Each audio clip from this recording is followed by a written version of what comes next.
Welcome back to Nick Lenz's Comic Corner, classic/non-classic. This is episode number 799. Yep.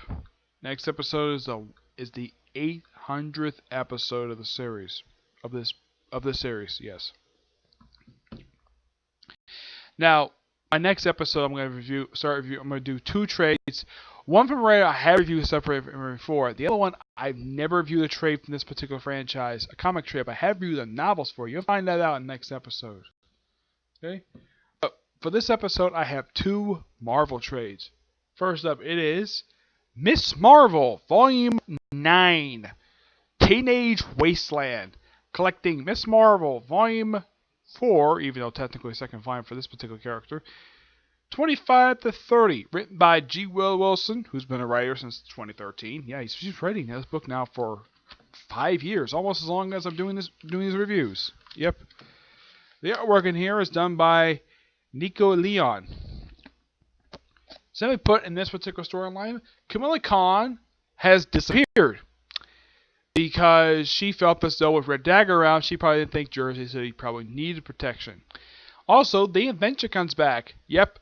Yeah, he was the first major villain for this particular series. Well, he's first villain for Kamala Khan to fight, and he comes back. He gets arrested, and also Carol Danvers makes a return to the series, first time since the Civil War II tie-ins, and eventually she just briefly take up the role of Miss Marvel again. Though no, she's not going backwards. She's actually helping out the other Miss Marvel, so help them take out the whole city, and they were right to call her in because this is bigger than they expected. Eventually, Kamala Khan herself does come back because now here's what happened to her. She had given up the role of Miss Marvel and gone to a prep school.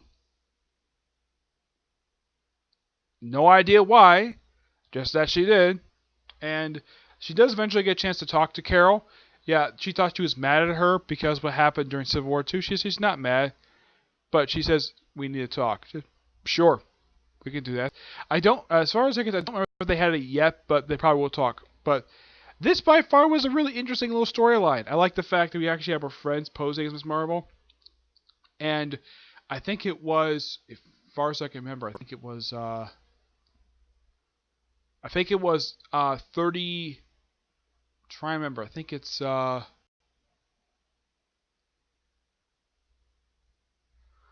just like almost issue 40. I think it is. Basically, I think next trade might collect the 5th issue of this run because G. Willow Wilson tweeted last year that this year, I'm trying to remember. I think it was number. It wasn't 30. No, I think it was. I'm trying to remember. I think it was. Let's see, 30. That bring up about 20. Let's see, 30. Bring up to 40. I think, yeah, 31 is the 50th issue of this of this particular character. I gotta say, this is really good. I'm gonna give this book roughly a 9.5 out of 10. Sorry for the condition of this. The thing got a little wet, but it's not too bad. Next up, it is X-Men: The Wedding of Cyclops and Phoenix. This collects issues X-Men Volume 2, issues 27-30, and number 2 for the series. X-Men Limited Volume 1, number 3. There was second volume. That's why I listed the first volume. Uncanny X-Men 308 to 310, and number 18, X-Men Wedding Album, and What If, number 60. The writing in here is done by several different writers. Fabian Aziza, Scott Lobdell, Glenn Harding, Kurt Busiek, and Jeff Loeb. Artwork by Aaron Weisfield, Ian Churchill, Richard Bennett, Mike McCone, John Romita Jr., Andy Kubert, Ron Randall, Tim Sale, Ken Lashley, Tom Lyle, Jay Lee, Ron Garney, and Bill Sienkiewicz. Yep. The cover art in here is done by Andy Kubert, Matt Ryan, and Thomas Mason. Yeah, this is about when Cyclops and Jean Grey got married. That didn't happen to issue 30. And they remained married for, let's see, I'm trying to think. I think they married for almost 10 years. Yeah, they're married in publication-wise for almost 10 years.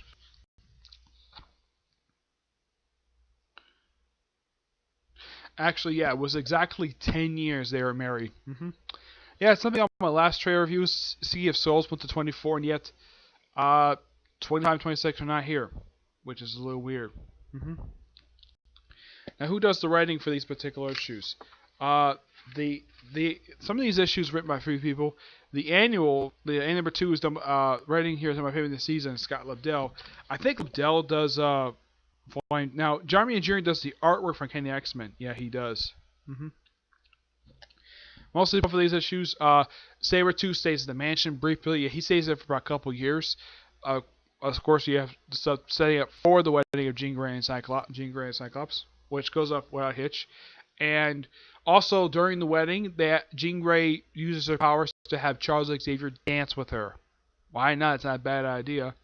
And of course, we also have the long talk between Cyclops and Cable, something that probably for some people is a little overdue at this point. But yeah, they still don't like each other very much. They do talk to each other, yes, and he does. Despite and Cable is kind of bitter at Cyclops for abandoning in the future. Yeah, he really had no choice but to abandon in the future because he wanted him to save his life. So I think he grew up 2,000 years in the future. Now, this overall was the second wedding ever to happen in X-Men comics. Yes, second. The first ever wedding I can think of was the wedding of Cyclops and Madeline Pryor. They didn't show the wedding, but that was the first time they actually had a married couple in the X-Men comics.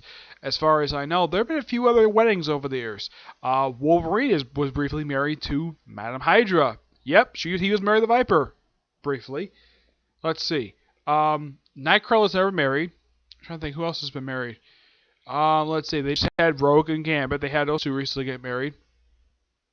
I think that was it from X-Men characters. Yeah. The issues in here are really good. I'm going to give this book roughly a 9.75 out of 10. Very good writing in here. Who does the X-Men issue? I think it's Lobdell, if I'm not mistaken. Here's Lobdell in the season. Let me look it up here.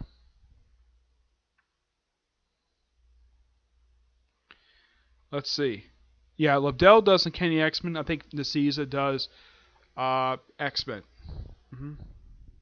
The What If issue just various different takes on eras of the X-Men. Yeah, that's really it for that. So yeah, not much else to say for those particular two trades. It's just that they're really good, and I know a lot of people. I know some people really do like the 90s era for X-Men because it's where a lot of people got familiar with the costumes and the storytelling. People like this era. I mean, I've never heard anybody say anything bad about this era. Nothing bad about the art. It's the only thing that kind of, the early 90s for X-Men, I mean, yeah, it brought about the start of the Kenny. I'll probably do a comic book history on this, but one of the best things that came out of the early 90s for X-Men is the debut of Deadpool, Cable, and X-Force. But there's many other things that was great about the early 90s when it comes to the X-Men franchise. I wasn't reading at that point because I was a little kid. I was from the period of it was 1990 about 1994. I was between the ages of 2 to I was 2 in 1990, and for 1994 I was roughly, I think I was 6 years old. So I was a little kid when this stuff happened. Yeah, but I know people are older than me who did read this stuff back then. And I have met David Naciza, other people who basically did the issues in here. These people who I have met who worked on these issues. I met Naciza. I met Scott Lobdell. I met Ron Randall. And that's it. Those are the only people I've met who actually worked on these issues. I never met anybody else. There was a con that Andy Kubert I went to that I was going to, but he was not going to be. He actually, by the time I finally got to his table, he had already left for the day. So I never got a chance to meet Andy Kubert. And I believe he was the one who created Damian Wayne. And I know that he's the son of the legendary comic artist Joe Kubert. Him and his brother Adam Kubert. Yep, never got a chance to meet him, but only about 3 people worked on this thing I have met. But fantastic issues. Okay. So that's it for this particular review. I have one more video I plan to do today, and that's a review of Gintama Season 6. Expect that later on today because it's only 13 episodes, so hopefully it won't take me too long, okay? But until the next review, bye.